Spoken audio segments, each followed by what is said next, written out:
लो सज्जनों ते मित्रों फैसलाबाद दे विच हाउसिंग सोसाइटियां दे नाम तो जनाब लोगों का करोड़ों रुपया डूब चुका है। लोग सड़कों ते एहतजाज करने वास्ते निकले हुए हैं कि साडा हक सानू दे दो। इस तरह ही जनाब FDA भी कार्रवाई करती रहती है। नाल नाल जनाब अज भी FDA के जनाब डायरैक्टर जनरल FDA के जनाब हुक्म के मुताबिक डायरैक्टर टाउन प्लानिंग असमा मौसम की जेरे निगरानी दे विच असिस्टेंट ऑफिसर अनीब असलम रंधावा ने जनाब कार्रवाई करदे हुए जड़ा वाला रोड ते ਜਿਹੜੀਆਂ गैर कानूनी सोसाइटियां ਸੀ जनाब ਉਹਨਾਂ ਦਾ ਉੱਥੇ ਚੈਕਿੰਗ ਦੇ ਦੌਰਾਨ ਪਤਾ ਚੱਲਿਆ कि ਜਿਹੜੀ ਵਾਦੀਏ ਸਫਾ सोसाइटी है ਜਿਹੜੀ ਕਿ गैर कानूनी ਉਹਨਾਂ ਦੇ ਜਦੋਂ ਕਾਗਜ਼ਾਤ ਚੈੱਕ ਕੀਤੇ ਗਏ ਹਾਲੇ FDA ਤੋਂ ਅਪਰੂਵ ਨਹੀਂ ਸੀ ਹੈ ਜਿਹਦੀ ਵਜ੍ਹਾ ਤੋਂ ਉਹਨਾਂ ਨੂੰ FDA ਨੇ ਸੀਲ ਕਰ ਦਿੱਤਾ ਗਿਆ।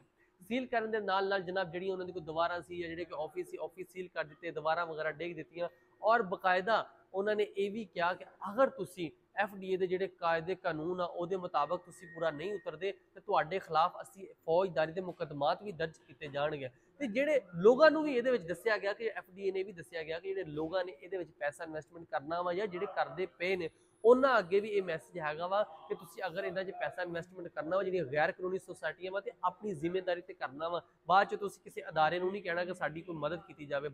तो ये हवाले FDA ने बकायदा दसिया गया कि जिहड़ी सोसाइटी गैर कानूनी होवे उहदे विच तुसी किसी किस्म का कोई पैसा इन्वेस्टमेंट नहीं करना। जो FDA तो अप्रूवड हो जाए उदों तुसी अपना पैसा इन्वेस्टमेंट करो ताकि तुहाडा जिहड़ा पैसा लगा तुहानूं उम्मीद हो जाए तुहानूं घर मिलना प्लाट मिलना या फाइल मिलनी तुहानूं मिल जाए। ये ना होवे तुहाडा पैसा लैके डिवेलपर हज़ार जिहड़े रफू चक्कर हो जाए।